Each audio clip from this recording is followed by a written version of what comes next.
Good morning to our lecturer and my dear classmates. My name is Himashi. Our group number is number 1. In our group, there are 10 members. So, we are here to present on Fashionvalet and Khazanah Nasional Invest controversy. So, firstly, let's take a quick look at why corporate governance is so important in Malaysia. It plays a key role in ensuring accountability, transparency, and ethical leadership within the corporate sector. So, the good governance is essential for protecting stakeholder interests, including employees, shareholders, and the public. So it also helps build investor confidence and reduces the risk of financial misconduct. Over time, Malaysia framework has evolved in response to global trends and past scandals, leading to stronger guidelines and better oversight. Lastly, I want to say strong corporate governance creates a more trustworthy and stable business environment. Thank you. Let's begin by looking at the regulatory framework that governs corporate governance in Malaysia. Firstly, the Company Act 2016 laid the foundation by defining the corporate structure, the duty of director and the right of shareholder. Secondly, we have the Bursa Malaysia listing requirement, which mainly focus on financial disclosure and ensuring proper governance among the public listed company. Next is the Malaysian Code on Corporate Governance or MCCG, which is issued by the Security Commission. This code emphasizes three major elements: board effectiveness, risk management, and business ethics. Lastly, both the Capital Market Act Services Act 2007 and the Financial Services Act 2013 ensure that all financial and investment activity are carried out with integrity and ethical compliance. This framework collectively ensure transparency, accountability, and ethical behavior across corporate practices.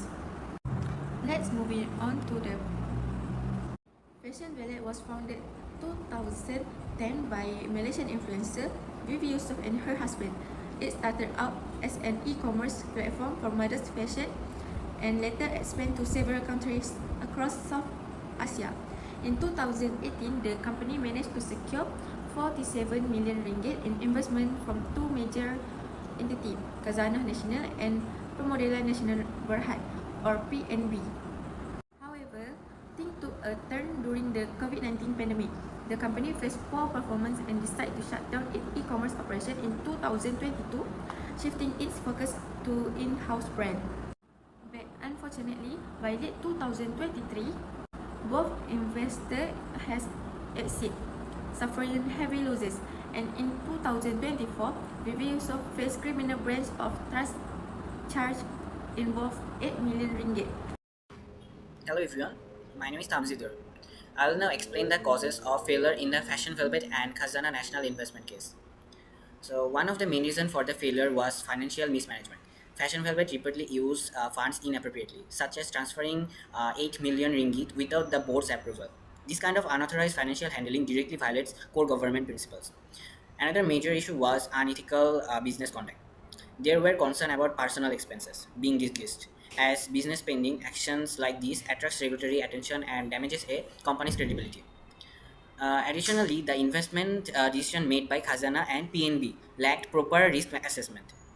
Despite investing 47 million ringgit in 2018, both organizations ended up selling their shares for only 3.1 million ringgit in 2023, resulting in a total loss of 43.9 million ringgit. This massive loss highlighted a serious failure in due to diligence and oversight. Finally, poor internal controls and weak transparency played a big role. When companies don't have strong mechanism in a place to monitor funds distribution and strategic decision, it opens the door to make mistakes and even fraud. So overall, this failure shows how the absence of good governance practice like accountability, transparency, and ethical decision making can lead to both financial loss and public distrust. Thank you. Hello again. Next, I will explain the long-term effects that Fashion Velvet's downfall had on different stakeholders. Let's start with the customers. Once a trusted brand, Fashion Velvet lost customer faith due to poor performance and financial instability. This led to boycott, reduced sales, and serious damages to its brand reputation. In the long run, it became harder for the company to recover trust and attract loyal customers again. And next, the investor, especially Khazanah, National, and PNB. They face a huge financial loss of almost 43.9 million ringgit because they had to sell their shares at a much lower valuation. This raised question about their investment decision and affected their credibility. In the future, such losses can make them more cautious or even hesitate to support startups. Now, for the employees, uncertainty about the company's future affects staff morale and job security. Some employees may leave and others may struggle to stay motivated, leading to lower productivity overall. And then we have the supplies and business partners.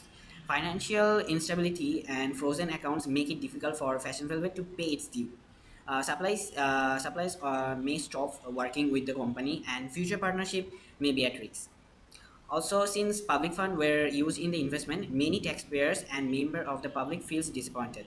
There is a sense that their money was misused, especially because the founder, Vivi Yusuf, is a celebrity.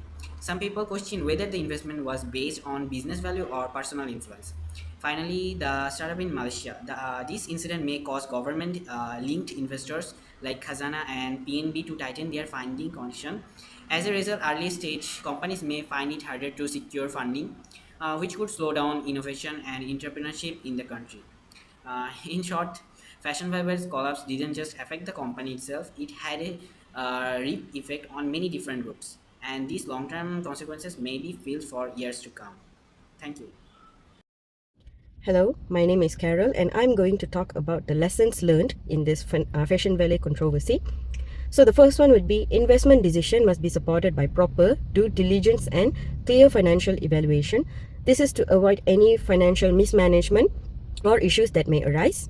Second, independent board oversight is critical in ensuring strategic decisions are not politically motivated.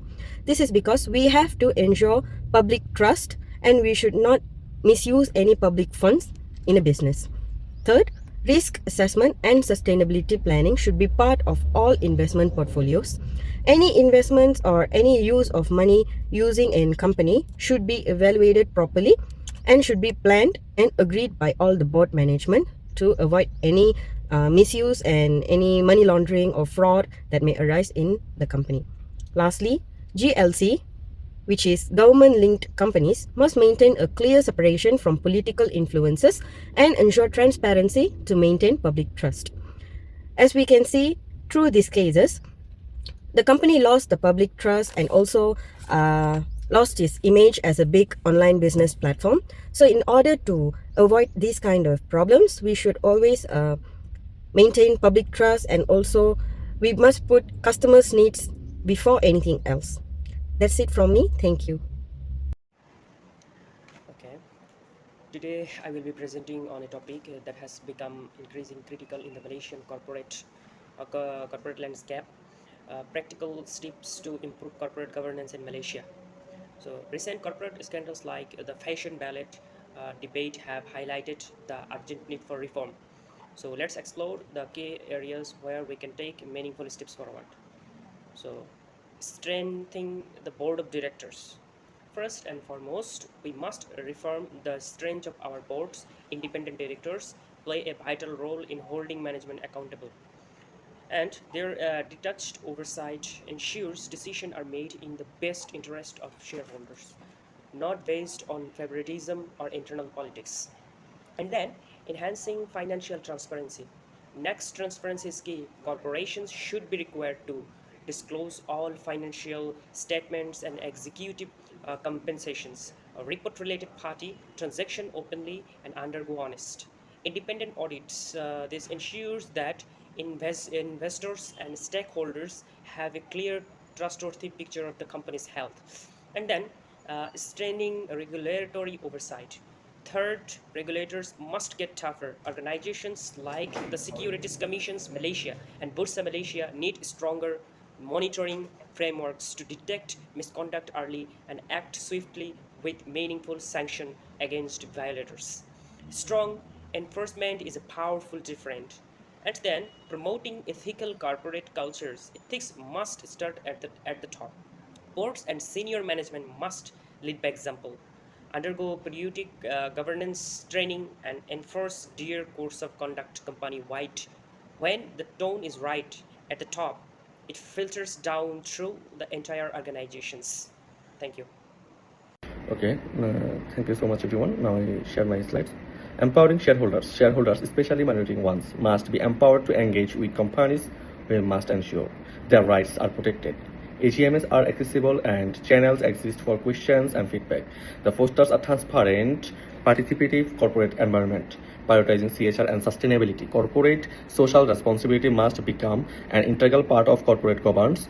Companies, especially industries like fashion, should treat employees fairly, be environmentally responsible, and provide transparent CSR reporting. This builds trust and enhances brand reputation, improving risk management and internal controls. Companies must do also invest strong internal controls. A capable internal audit department can catch problems early.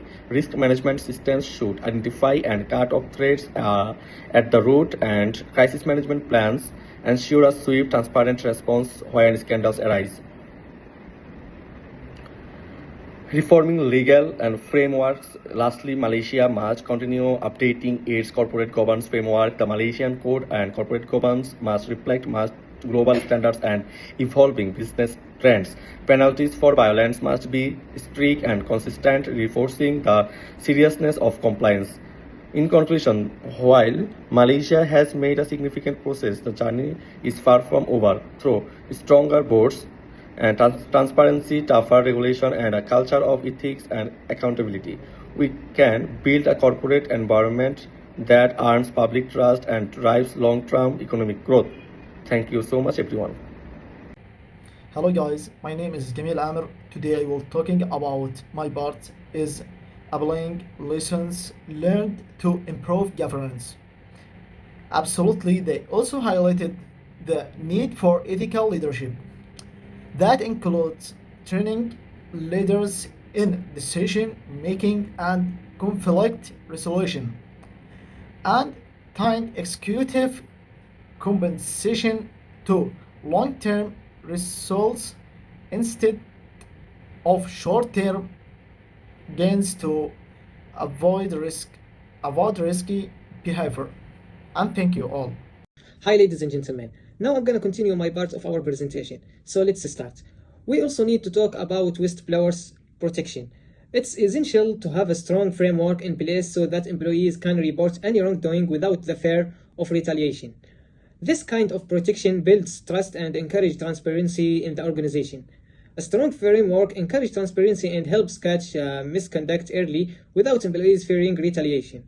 Government-linked investment bodies like Khazanah and PMB need stricter governance check and ongoing performance reviews post-investment. That was all of my part, so let's move to next slide. Assalamualaikum and a very good afternoon to my respective lecturer and fellow classmates. So I will be presenting the conclusion. So for the conclusion, the Fashionvalet scandal serves as a stark reminder of the paramount value of corporate governance in ensuring the long-term sustainability and integrity of Malaysian enterprise. The failure shows how much vaunted ventures backed by prominent sponsors can fail when there is no supervision, transparency, and accountability. It is evident that governance failure, poor leadership, financial security, and weak internal controls is bound to have catastrophic consequences for all the stakeholders, from employees to investors and overall economy. As Malaysia moves towards becoming a hub of entrepreneurship and innovation, the importance of sound corporate governance cannot be overstated. Future businesses growth must be underpinned in governance that is responsible, ethical, and safeguarding public trust. Drawing from the lessons of Fashionvalet, stakeholders, be they regulators, investors, or company execution, can all cooperate. So that is all for me. Thank you.